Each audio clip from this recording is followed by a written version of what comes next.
This is day 1. So to start your sourdough starter, we're going to start small and every day add more and more. So in the end we're going to try and get about a little bit less than half this jar. I'm only going to do this jar size because I don't make that much sourdough and I don't want to waste too much ingredients. And this is a perfect size for a home batch versus a bakery batch. If I wanted to do a big batch, I'd have like a huge amount so I can make 20-30 loaves a day. But let's get into it. So we're going to start with 20 grams. Because of this small amount, we're going to start with 20 grams of flour, whole wheat flour, and 20 grams of water. 1 to 1. Super easy. So depending on how much you want to make, just 1 to 1. So if you want to make a huge batch, you can do 100 grams to 100 grams. But if you're just doing a small batch, just do a small batch. So we're just going to mix it together into a little bit. Then we'll come back tomorrow, add more, and we're going to leave this on the counter. So just scrape this off. So once it's all mixed in, we're going to just scrape this into our jar, just like so. And then we're going to take the lid out, use plastic wrap. So let me just grab that. So now that we have this, we're just going to cover this, like so.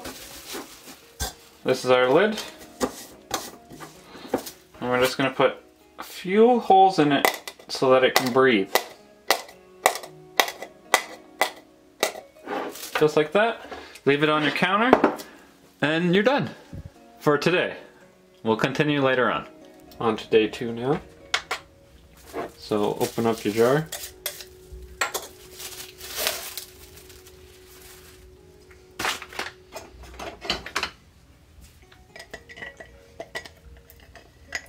Add in 20 more grams of flour and 20 more grams of water. Mix this again. It's gonna look like this. Add this to your jar again, as much as you can. And just like before, put your lid back on, make sure you have the holes in the right place. Whoa. Make sure you wash that. And leave it back out on the counter. We'll come back to tomorrow. On to day 3 now. We're getting pretty close to the halfway mark. So we're going to throw out half of this and keep half of this. So put half of your mixture to your bowl. You don't have to be too precise, you don't need the weights or anything, you just need to be putting about half, maybe a bit more. And then we're going to up the amount. Instead of doing 20 now, we're going to just throw out the rest of this. Most of this is dead yeast and not salvageable flour for the bread, so we do have to throw out half of it. Okay, so now instead of doing 20 grams, we're going to do 30 of each. 30 and 30 water. Then we're going to just mix this up again, just like before. And what you're going to notice as the days go by, it's going to be like right here, level, but as the days go by, it's going to rise up to here, and that's the yeast working, and that's just natural yeast within the air, within the flour, within the water, which is all you need for this. So let's make sure we have our lid back on properly, leave it to the side, and we'll come back the next day. Now on to day 4. Just like every other day, you're gonna get rid of half, then put more flour and water.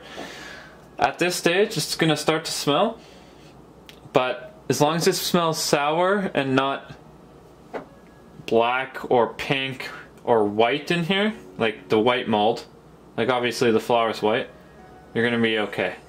So let's get into it. Let's get all this out, other than that half I just threw out. There we go. Okay. Today we're gonna add a bit more so that it starts to fill up more and more. So we're gonna add 60 grams each.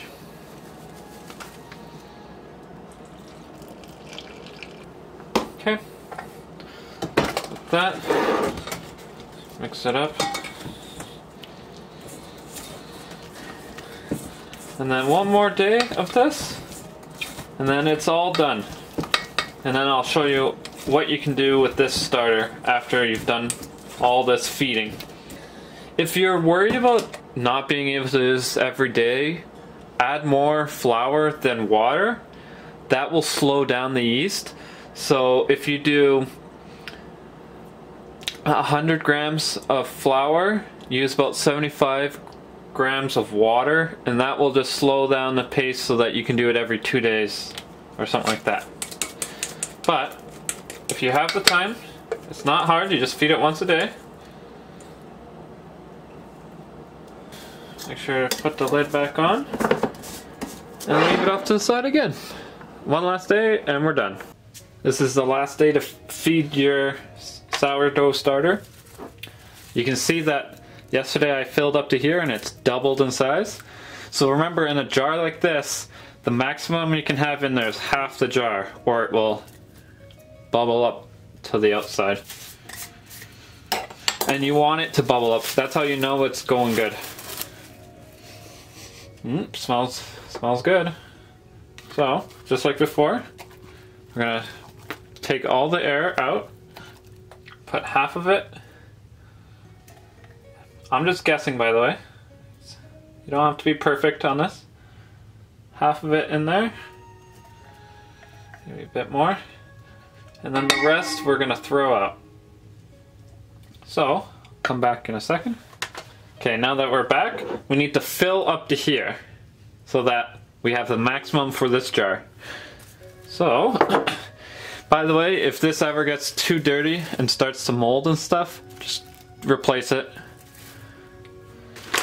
So, we're going to put, let's go with 100 grams.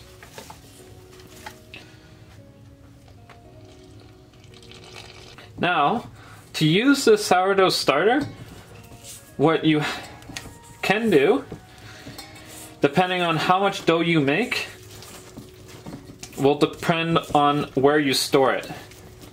So, if you make a loaf a day, you keep it on the counter, and every day it will be ready as long as you use half of it and then put more water and flour in to balance it out. If you make once a week, put it in the fridge. If you make once every 2 weeks, use more flour than water in your batch and keep it in the fridge. And that'll be about 2 weeks. If you want longer than that, you can freeze this. You can put more flour, you can dry it out, and that will last longer and longer. But since I use it about once a week or once every month, the thing is, you might as well just keep it in the fridge if you're going to do it once a week and maybe once every 2 weeks or maybe once a month, because all you have to do every week is what you've been doing these last 5 days, which is feeding it once. If it's in the fridge, it only needs to be fed once a week. Once it's been fed, it's good to go for the next day. So, if you're going to be putting this in the fridge, you're going to feed it that one day of the week.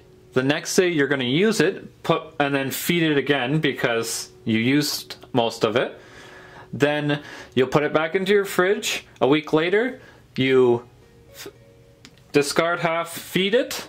Then the next day, bake with it, feed it, etc., etc. And the thing is, you can store this in the fridge for months, even 2 months. All you have to do though, before you can bake with it, is feed it once or twice, depending on how far along of it has died. So if you've waited 2 months, you probably have to feed it for 2 days before using it. And if it's only 1 month, you probably only have to feed it once and then bake the next day. So just remember, this is alive and does need to be fed, or it won't work. Okay, so now that I've explained everything, let's put her back in and prepare for tomorrow. This is how bakeries have sourdoughs that's lived for 500 years plus, is because they're constantly feeding it, and it could be the same sourdough that generations and generations have done before them. So we're going to leave this on the counter because we're going to bake with it tomorrow. If not, we'll put it in the fridge, and we'll see you guys tomorrow. Hello, and welcome to Sourdough's Baked Goods. Today we're going to be making a sourdough. I have my sourdough starter right here, so let's get into it. So, to start our sourdough, we grab our sourdough starter. Now, there's no yeast in this recipe because this is the yeast. So be very careful with this stuff. This is what you want. Just weigh this in. Now that we have our sourdough in here, we're gonna restart our sourdough. So, whatever amount of grams you used, you put half water, half flour in to get that amount back. So, for this recipe, we're using 160, so 80 grams water and 80 grams flour mixed in here and then back into here. Okay, so let's feed it first, put it back, and then we'll get onto our bread. My sourdough is getting really close to the top, so I'm going to add just a bit less than 80 grams. I'm going to go 70 grams, because I don't want it to overfill. And because I'm not going to be making another sourdough till a week later, I'm going to put this sourdough starter into the fridge so that it doesn't need to be fed every day. Just once a week will be fine. There we go. Just like all the other times we fed it, those 5 days beforehand. Okay. Perfect. Let's get this lid back on. And then we'll put this into the fridge, since we'll make this next week and continue to make once a week to figure out this recipe. Okay, so now back to our bread itself. We're going to be using bread flour with our whole wheat starter just to get a nice strong dough. So we'll put in our flour with our yeast, which is the starter, add in our water. Now, because this is this one recipe, I'm going to do this by hand. And because it's one recipe, I can put the salt directly into this dough once I get it all mixed in. So, now that it's semi-mixed in, we'll put a wee bit of salt in. Perfect. And there we go. We're going to just mix this all together so it forms a dough. And then start kneading. Got as much as I can out of my bowl. And we're going to clean up before we start. Okay. So now that everything's all cleaned up, let's just start kneading. Make sure you pick up everything. And just use palm of your hand to knead. Only grab flour if you need it. If things are sticking, but as you can see, when I do this, nothing's sticking here. So I don't need flour just yet. Just keep going. The more flour you get in here, the denser it's going to be. And sourdoughs don't rise as easily as regular doughs. So the more flour you get in there, the harder it's going to be. It's going to be like a rock if you put way too much flour in. Now it's sticking just a bit, so I'm going to just put a tiny bit. But as you can see, I'm putting like smidgens at a time. So just keep kneading until it's nice and firm. We'll come back when that's ready. Now that it's done, press it, bounces back. There's no rippage anywhere. Looks nice. Put it into your bowl. We're going to cover it. Sourdough breads take double the time-ish to proof. So if you're using hot water, this could take an hour, warm water 2 hours, and if you're using cold water, it could take up to 4 hours, depending on how cold it is. So really give it time, and just watch for it to double in size. That's the main thing, is it needs to double in size. So we'll come back when this is double in size. Now that it's doubled in size, you can see, punch it down like any other dough.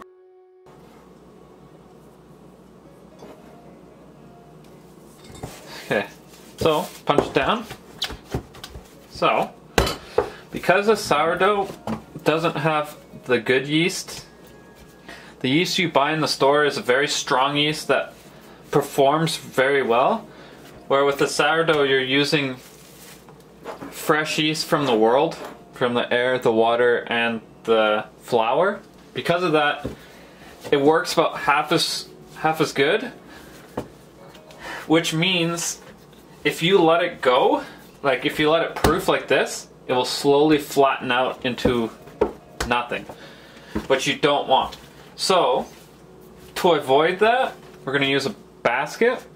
You can use your bowl, but if you're going to use your bowl, grab a cloth, put your cloth in first, and then always sprinkle flour in there just so that it doesn't stick to your cloth. If you sprinkle flour into here and just put your dough in here, this will soak up that flour and stick to the metal still. Where with the cloth, it won't stick to the cloth. And we're just going to sprinkle flour in here.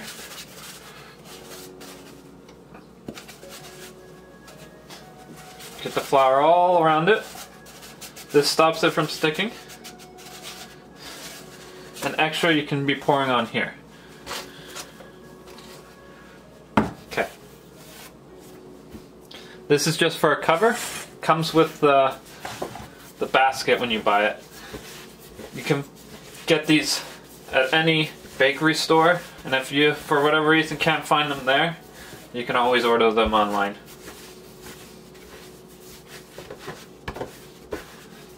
Okay, so this basket though is upside down.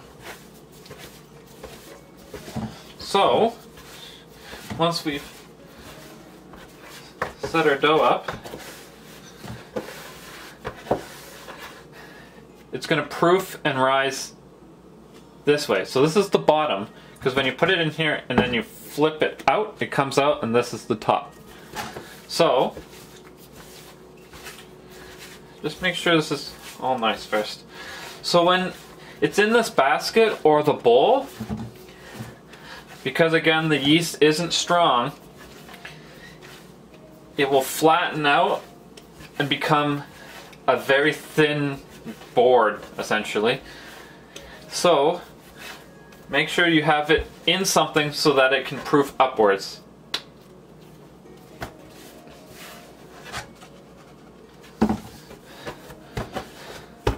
But before you put it into your basket, make sure that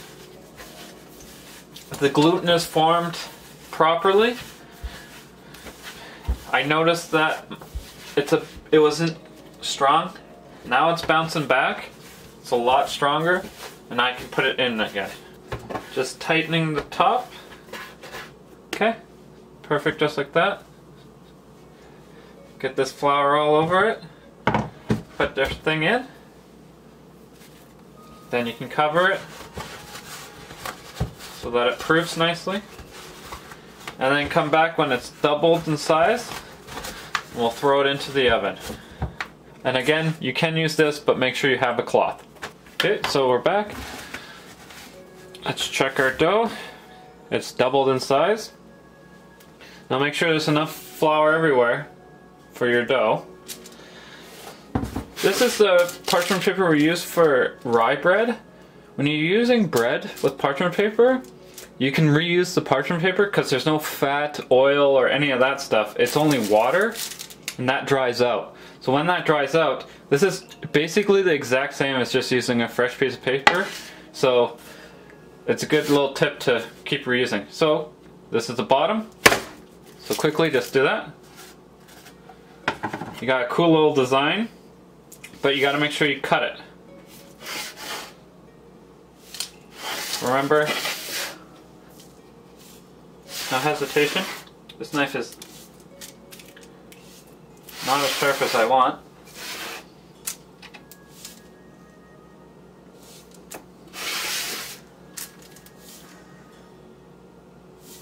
I like to make a box shape like that. So, we're going to put this into the oven at 450 for 25 minutes and we'll see how that turns out. We'll come back in a second.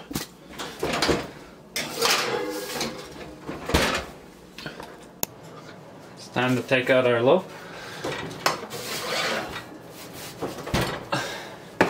As you can see, kind of exploded off one side. Oh. Still cooked properly. So things that could have caused this is clearly it's ripping all the way down, where over here it's not. So this cut could have been way deeper than any of the other cuts, making it all explode from here rather than over here, which it does look like barely any explosions happen over here. The other thing could be the mixing process. So maybe I need a bit more or use the machine to make sure that it's fully mixed. Now that doesn't mean this loaf is a mistake or bad or wrong, because still baked properly, still gonna taste good. All it's gonna have to change is how I prepare it next time, and possibly my recipe might need to change, and we'll work on that. Anyways, sure it's a mess up, but we learn from our mistakes, so let's figure out for next time.